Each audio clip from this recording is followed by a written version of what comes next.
Sud Radio Midi, Arthur Delaborde.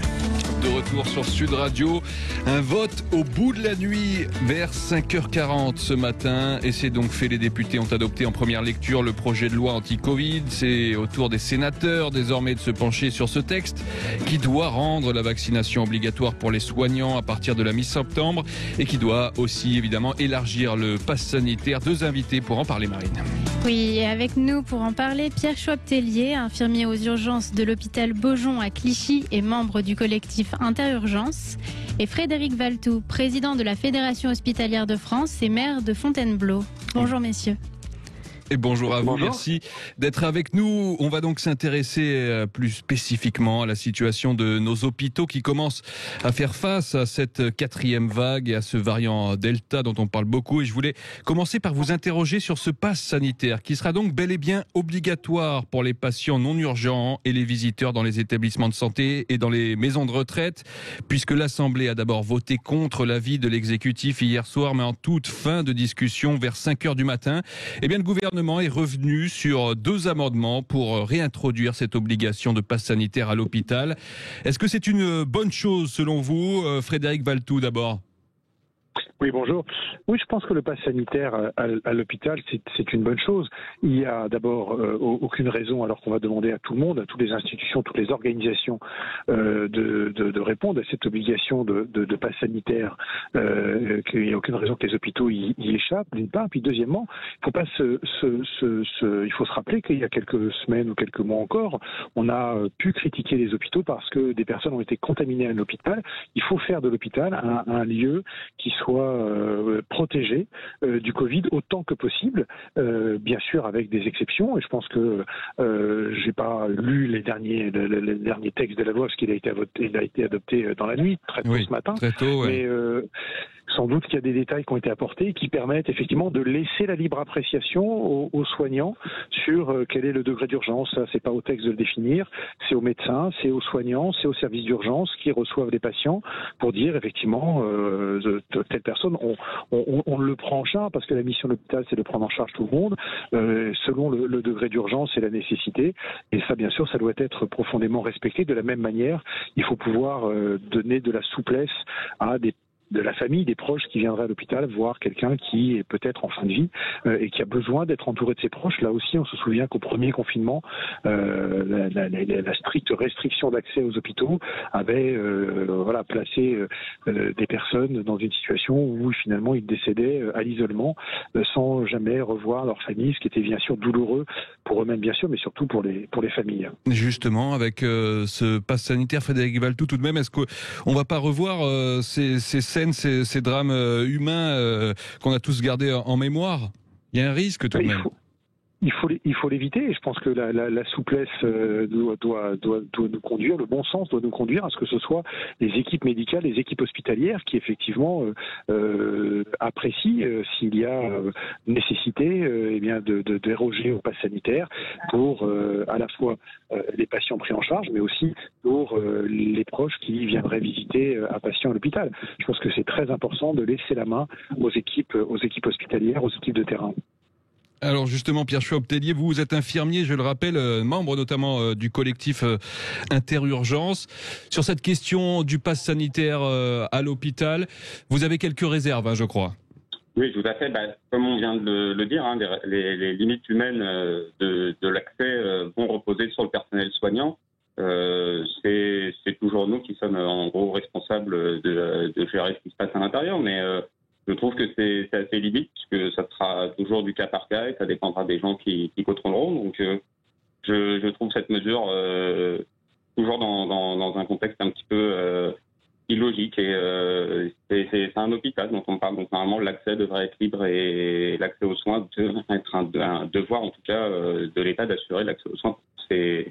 Oui, est-ce que... Donc limiter l'accès aux soins, c'est exactement ce qu'on condamne depuis quelques années. Et là, très clairement, on interdit l'accès aux soins à une partie de la population parce qu'ils ne seraient pas vaccinés.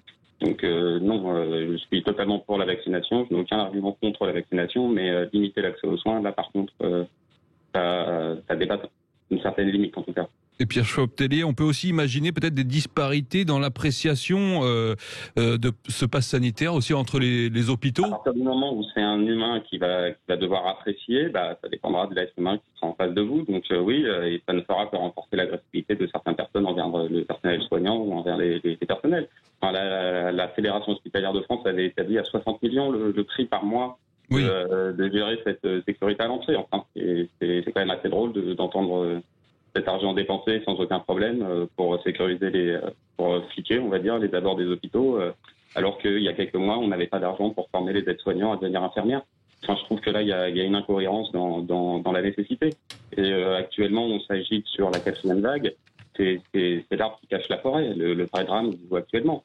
Enfin, je veux dire, je peux vous faire la carte de France des hôpitaux et des services d'urgence qui sont en train de fermer et qui sont obligés de limiter leur capacité d'accueil. Enfin, je veux dire, c'est affolant et c'est maintenant que ça se passe. On n'en est pas à la 4e vague. Oui, Frédéric Valtou, c'est votre fédération, enfin la Fédération hospitalière de France que vous présidez, qui a donc sorti ce chiffre de 60 millions d'euros par mois, ce que coûterait la mise en place de ce pass sanitaire. Est-ce que c'est vraiment la priorité d'investir de telles sommes dans un tel système plutôt que d'investir peut-être dans les soins ? Non, je crois qu'il ne faut pas mélanger les choses. Bien sûr que c'est la priorité des priorités, c'est d'abord de sauver des vies et de soigner les gens. Ça, c'est la mission des hospitaliers et c'est l'unique objectif qui doit sur lequel on doit se concentrer. Deux choses par rapport à ce qui vient d'être dit. La critique de dire c'est finalement des hommes et des femmes qui vont devoir faire le choix. Mais ça, c'est le quotidien des hospitaliers. Je rappelle que la mission de soins, elle revient effectivement à prendre en charge, à poser des diagnostics et à orienter vers tel ou tel traitement, vers tel ou tel acte chaque patient. Et donc, ce sont des professionnels. Enfin, ce ne sont pas des gens qui ne sont pas formés pour ça. Ce sont des professionnels de santé qui, effectivement, vont devoir, comme ils le font tous les jours, et même en période hors de crise, vont devoir accueillir, orienter, soigner, diagnostiquer pour voilà, les patients et dire, effectivement, dans ce cadre-là, effectivement, ce qui relève de l'urgence et qui doit être prioritairement pris en charge sans regarder où on en est du pass sanitaire, et ce qui relève effectivement d'une orientation qui répond à la nécessité de faire un hôpital, c'est la deuxième chose que je voulais dire, de faire un hôpital qui soit un endroit safe. On doit faire en sorte que l'hôpital, qui accueille les plus fragiles, les plus âgés, les malades d'autres maladies, mais qui sont à un moment de leur vie où ils sont énormément très fragiles, l'hôpital qui accueille les plus fragiles doit être un endroit sans Covid, ou le moins possible, le plus possible, sans Covid. Donc pour ça, effectivement, la mesure du pass sanitaire à l'hôpital est une bonne chose. Alors bien sûr que derrière, c'est un coût, mais c'est un coût comme pour tout le monde, comme pour toutes les organisations, parce qu'il va falloir, aux entrées de l'hôpital, ce qui n'est pas le cas aujourd'hui, être plus vigilant, filtrer l'entrée, il va falloir s'équiper, il va falloir peut-être recruter des agents d'accueil pour effectivement faire ce filtre. Oui, concrètement, c'est des agents d'accueil qui ont donc la mission de contrôler le pass sanitaire. Ce sont des agents d'accueil, alors ça peut être soit des personnels administratifs ou d'autres qu'on réaffecte à des missions temporaires, parce que là on parle d'une période que j'espère la moins longue possible, mais moi qui suis maire, je peux vous dire que dans ma collectivité locale, à la médiathèque, à l'école de musique, à l'accueil de la mairie, il va falloir aussi mettre des agents qui vérifient effectivement le pass sanitaire des personnes qui fréquentent les services publics. Donc oui, c'est un coût pour toutes les organisations privées et publiques de notre pays, à partir du moment où on doit mettre en place des organisations nouvelles.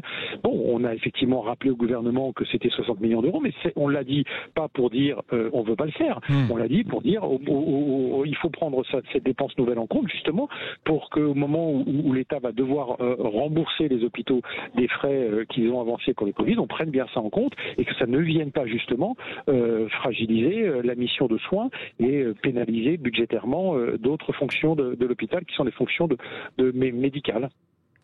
Alors pour élargir peut-être, Pierre Schwab-Tellier, on a envie de vous demander, après 1 an et demi de crise sanitaire maintenant, comment vont les soignants? Est-ce que vous vous sentez prêt peut-être à affronter cette 4e vague qu'on nous annonce pendant l'été?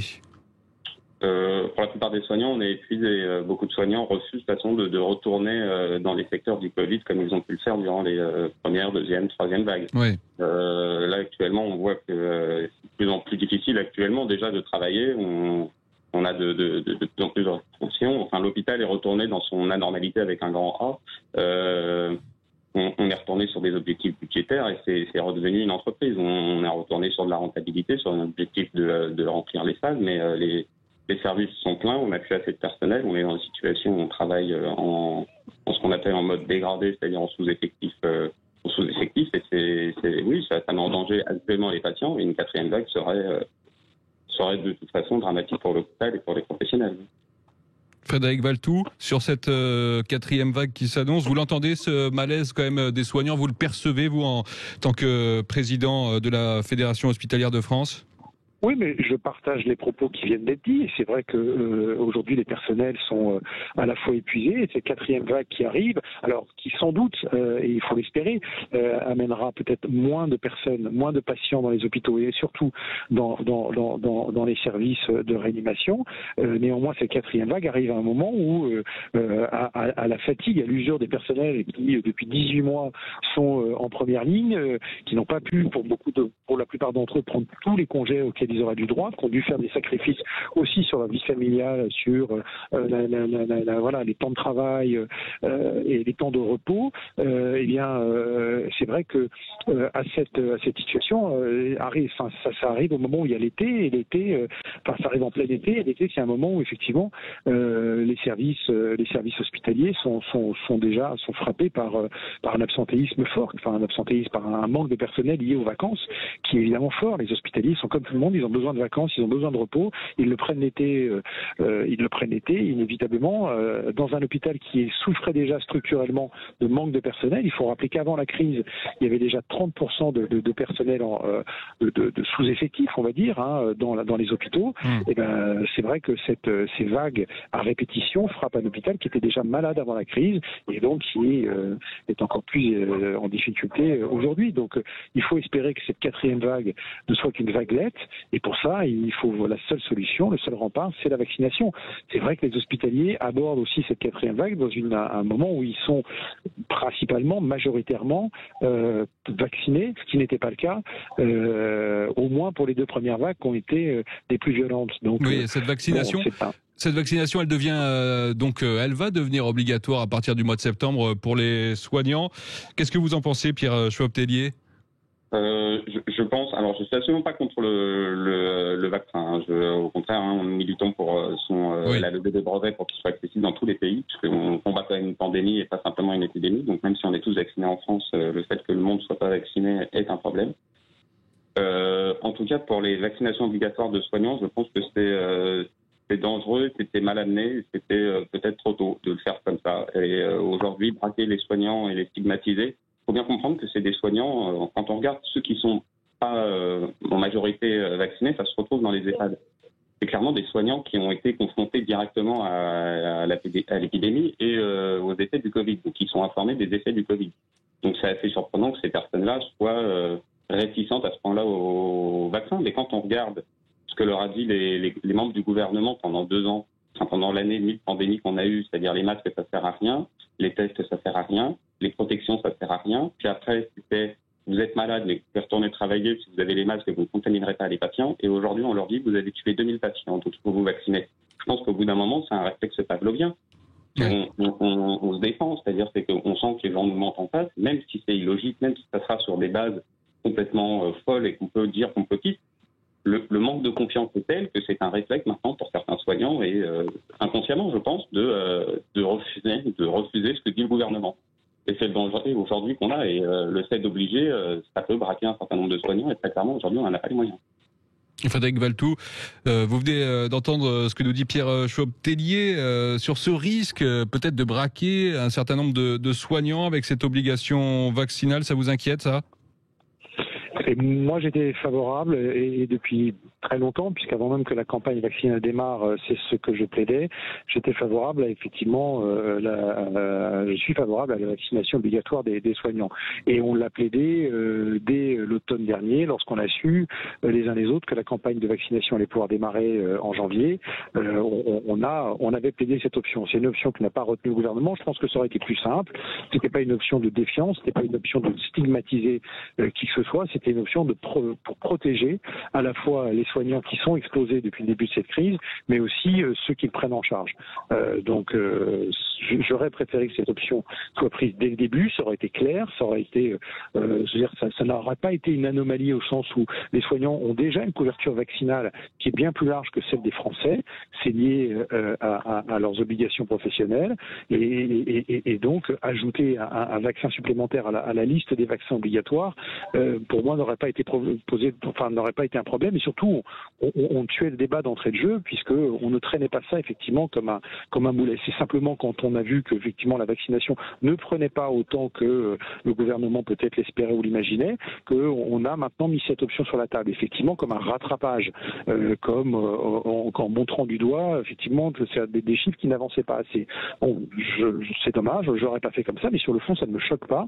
Je le redis, je pense que c'était nécessaire et c'est nécessaire que ceux qui sont en première ligne se protègent et protègent ceux qui le prennent en charge. Donc effectivement, moi, je ne suis pas choqué par cette affaire. Parce que Frédéric Valletoux, quand même, on se demande au fond comment retenir les soignants. On nous annonce des vagues de départ au sein des effectifs. Non, mais ça, c'est pipeau, ça. Oui. Oui, ça, je veux dire, il y en aura toujours des cas marginaux de gens qui, jusqu'au bout, et en plus en se filmant sur les réseaux sociaux, vont aller dire qu'ils quittent leur emploi et la sécurité de leur emploi, même si c'est un emploi difficile. Vous savez, on rentre pas, mais ça, le représentant des infirmiers qui est là pourrait le dire sans doute mieux que moi, mais on rentre pas dans les fonctions et les missions de soignants si on n'a pas quelque part des convictions fortes, si on n'a pas un amour de ce métier et de ce qu'il signifie par rapport à la société, de prendre en charge les plus fragiles d'entre nous. Donc c'est pas un hasard, on ne devient pas soignant par hasard. C'est des études difficiles, que ce soit médecin ou infirmier, c'est des études difficiles, c'est des études longues, sélectives, et on a ça chevillé au corps. Et donc on démissionne pas parce qu'on vous impose un vaccin de plus sur une longue liste déjà de vaccins obligatoires. Et je parlais pas uniquement du vaccin, je parlais aussi évidemment du contexte, des conditions de travail qui se sont dégradées évidemment avec la crise. Non, mais ça c'est autre chose et vous avez raison, et il faut se rappeler qu'il y a eu des démissions à l'hôpital bien avant la crise, et que la crise a rendu plus compliqué effectivement la situation des hospitaliers. Mais ça appelle à des débats autres qui seront l'après-crise et ce qu'on fera de l'hôpital après la crise, c'est-à-dire comment on confortera le rôle et la place de l'hôpital dans un système de santé où l'hôpital est certes la colonne vertébrale, mais ils ne sont pas les seuls acteurs. Il y a un système de santé qui lui-même est en pleine crise, subit de graves dysfonctionnements. La crise de la médecine de ville, la médecine libérale est un vrai sujet, et pourtant c'est pas l'hôpital. Et que l'hôpital a été, depuis toutes ces dernières années, un peu la variable d'ajustement d'un système de santé malade. Voilà, donc ça, ce sont des questions de fond qu'il faudra traiter après la crise. Ça tombe bien, on a une élection présidentielle dans moins d'un an, et moi j'espère que les candidats à l'élection présidentielle se saisiront de la question de la santé, de la question de l'hôpital, pour dire effectivement qu'est-ce qu'ils veulent de manière claire, qu'est-ce qu'ils veulent de cette institution que les Français plébiscitent, auquel les Français sont attachés, mais qui nécessite des réformes de fond pour être sauvés. Donc ça, c'est une autre question. Et c'est vrai que les conditions de travail se sont durcies à l'hôpital. La crise n'a rien arrangé, bien au contraire. Mais je ne pense pas que on va assister dans les prochaines semaines à des vagues de départ, que ce soit du fait de la vaccination ou du fait de la démobilisation, des difficultés. Je pense que les hospitaliers ont montré qu'au contraire, c'était pendant la crise et quand la tempête souffle qu'ils sont là, ils sont présents et ils s'accrochent et ils tiennent. Voilà, c'est la noblesse aussi de cette institution d'avoir des gens comme ça qui les servent. Mais pour autant, les problèmes de fond qu'on avait avant la crise, il faudra les régler un jour. Ça, c'est sûr. Pierre Schwab-Tellier, sur ces départs, ces vagues de départ dont on parle à l'hôpital et sur peut-être la crise de vocation chez les soignants, vous partagez le point de vue de Frédéric Valletoux ? Oui, on n'a pas attendu la crise du Covid pour avoir une quantité de départ. Je pense que de toute façon, c'est une minorité de soignants qui ne seront pas vaccinés au mois de septembre de toute manière. Mais je voulais revenir sur certains propos. Je veux dire, quand M. Valletoux nous dit d'attendre la fin de la crise pour discuter du fond du problème, c'est là le problème. Je veux dire, c'est qu'actuellement, le gouvernement continue à fermer des lits. Actuellement, le gouvernement continue sa politique de destruction de l'hôpital, même en pleine pandémie. On est le seul pays en Europe, même dans le monde, à continuer de supprimer des lits d'hospitalisation. Ça, on ne peut pas trop s'en vanter, mais on continue à supprimer des lits d'hospitalisation. D'autres lits sont fermés par manque de personnel. Mais en tout cas, et on voit bien que sur les prochains projets du gouvernement, que ce soit à Paris, que ce soit sur le sud parisien, sur le nord-est parisien, les futurs projets, c'est des restructurations avec des fermetures de lits et des suppressions de postes. Enfin, je veux dire, on n'a absolument pas changé la conduite de l'État. Et forcément que le gouvernement appelle à faire le vaccin, parce que derrière, il n'y a rien, et qu'il n'y a rien du tout prévu pour l'hôpital. Donc oui, j'invite les gens à se faire vacciner parce que l'État n'a rien du tout prévu derrière, passant pour vous. Alors messieurs, on va poursuivre cette discussion dans un petit instant. Vous réagissez, vous posez vos questions, un numéro, le 0826 300 300, et puis les réseaux sociaux, Twitter, Facebook, YouTube. À tout de suite. Sud Radio Midi, Arthur Delaborde. Sud Radio Midi, Arthur Delaborde. Et de retour sur Sud Radio. Merci d'être à l'écoute de notre émission. Bien entendu, on s'intéresse aujourd'hui à la situation à l'hôpital. Deux invités, Pierre Schwab-Tellier, infirmier aux urgences et membre du collectif Interurgence, et puis le président de la Fédération hospitalière de France, Frédéric Valletoux. Et puis vous avez évidemment beaucoup de questions à poser à nos invités. Sud Radio Midi, prenez la parole. Et je vous rappelle le numéro, c'est le 0826 300 300, et c'est à ce numéro que Marianne nous appelle de Crosne en région parisienne. Bonjour Marianne. Oui, bonjour Sud Radio. Alors on vous écoute. Alors, moi je suis, c'était pour dire que j'étais absolument contre et la vaccination et le pass sanitaire, parce que je ne suis pas anti-vax, parce que j'ai tous mes vaccins autres obligatoires. Je me fais vacciner tous les gens contre la grippe. Mais maintenant, on s'aperçoit que le gouvernement change d'âme. Marianne, on vous écoute. On vous entend très mal. La qualité de liaison n'est pas très bonne. Je ne sais pas si on peut... Ça va mieux comme ça? Oui, ça va un peu mieux. Allez-y, je vous en prie. Donc, oui, donc je recommence ce que je disais. Donc, moi, je ne suis pas du tout anti-vax, mais je suis contre la vaccination et contre le pass sanitaire, parce que deux choses. Ça fait porter le chapeau aux soignants de contaminer les malades. Marianne, la qualité de liaison est vraiment pas bonne. Je suis désolé, on vous entend très mal. Je voudrais qu'on reprenne donc cette discussion. Peut-être, Frédéric Valletoux, est-ce que la contamination se fait véritablement à l'hôpital s'agissant de ce Covid? Est-ce que vous avez des chiffres par rapport à ça? Non, il n'y a pas de chiffres qui existent. En tout cas, moi, je n'en connais pas. S'il y en a, je ne les connais pas. De chiffres qui montreraient l'état de la contamination. Mais on sait bien, on l'a vu lors de la première vague. On a pu le mesurer notamment dans les EHPAD. On sait que dans les établissements pour personnes âgées, c'est souvent par les personnels que le virus a pu se répandre. En tout cas, il y a des cas qui ont été abondamment cités et qui le démontraient. Donc, il faut être toujours vigilant. De toute façon, je le disais tout à l'heure, l'hôpital, c'est accueille les plus fragiles, les plus âgés, les plus fragiles, les moments de maladie où on n'est pas évidemment au mieux de sa forme. Sinon, on ne serait pas là. Et donc, il faut surprotéger l'hôpital et les hospitaliers, parce que ça rejoint aussi le constat que l'hôpital manquait de bras avant la crise, et que préserver aussi les personnels de la contamination, c'est s'assurer eh bien que la mission de soins puisse continuer et que le personnel est à l'abri des contaminations. Donc il faut vraiment veiller à protéger l'hôpital, les hospitaliers, et je mets dedans bien sûr les maisons, les EHPAD, les maisons de retraite, les maisons pour les personnes âgées.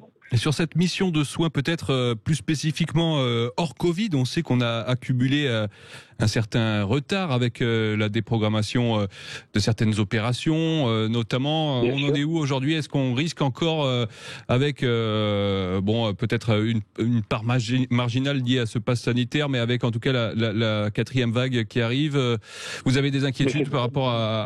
Oui. Bien sûr, j'ai des inquiétudes parce que c'est déjà le cas. Regardez en Martinique, la Martinique est touchée de plein fouet par cette quatrième vague. Eh bien, on a commencé en Martinique des déprogrammations pour permettre de renforcer les unités Covid, et ça se fait forcément au détriment d'autres unités et d'autres services. Et donc, quand on prend du personnel dans un service pour les affecter à la prise en charge de patients Covid, eh bien, ça veut dire qu'on réduit les capacités d'accueil de patients qui mériteraient des soins, qui méritent des soins. Alors, face à l'urgence, les hôpitaux prennent toujours l'urgence, mais voilà, parfois il y a des consultations, des examens qui peuvent ne pas paraître urgents et qui révèlent parfois des situations qui nécessiteraient une prise en charge rapide. En France, en 2020, on avait fait le calcul, il y a quand même 2 millions d'actes qui n'ont pas pu être réalisés, et donc 2 millions d'actes en moins, c'est énorme. Ça veut dire que c'est des gens qui ont une perte de chance parce qu'on a diagnostiqué plus tard un problème de santé qui peut parfois être grave. Ça n'est pas juste des opérations de confort que l'on reporte à plus tard. C'est parfois des vraies pertes de chance pour les patients. Donc il faut ne pas en arriver là, et c'est pour ça que la vaccination est majeure. On est vraiment dans une course contre la montre. C'est la vaccination contre la deuxième vague, et on verra dans quelques semaines qui l'a emporté. Et plus on sera vacciné, et plus je le redis, cette quatrième vague ne sera qu'une vaguelette. Et c'est ce qu'il faut souhaiter. Pierre Schwab-Tellier, peut-être sur ce point, ce parcours de soins perturbé par le Covid pour de nombreux Français qui n'ont pas été infectés par le virus. Ah oui, mais bien sûr, mais la crise du Covid a surtout affecté les autres pathologies. Oui. On a arrêté complètement de prendre en charge les autres pathologies pendant près de 6 mois. Donc oui, il y a des retards croissants, et je crois qu'on n'a pas du tout rattraper notre retard, en tout cas sur les prises en charge de certaines pathologies, notamment sur les graisses. Parce que finalement, est-ce qu'on ne va pas aller encore plus loin en demandant quelque part aux patients de choisir entre les vaccins et les soins ? Mais ça, c'est un jugement que ça, nous, on peut pas décider enfin, ça, oui. Je peux pas décider pour les patients. Enfin, ça, c'est un jugement, je m'accuse pas à ça. Enfin, je vais pas demander à vos patients de choisir entre le vaccin et la santé. Oui. Enfin, ça serait stupide. Enfin, je veux dire, après, ça veut dire que les gens qui ont fumé toute leur vie, quand ils arrivent en réanimation, on leur dit, bon, vous avez choisi, quoi. On vous soigne pas parce que vous avez fumé toute votre vie. Enfin, je veux dire, on peut le faire, hein, mais c'est le jugement de la vie de chacun. Donc après, si chacun est prêt à être jugé sur sa vie et sur ses actes quand il a un problème de santé grave, pour voir s'il a eu une conduite de vie exemplaire, pour pas avoir de problème de santé, il n'y a pas de souci. Alors on arrive au bout du temps qui était imparti pour ce débat. Merci beaucoup messieurs d'avoir été avec nous. Pierre Schwab-Tellier, infirmier aux urgences de l'hôpital Beaujon à Clichy et membre du collectif Interurgence, et puis Frédéric Valtou, président de la Fédération hospitalière de France.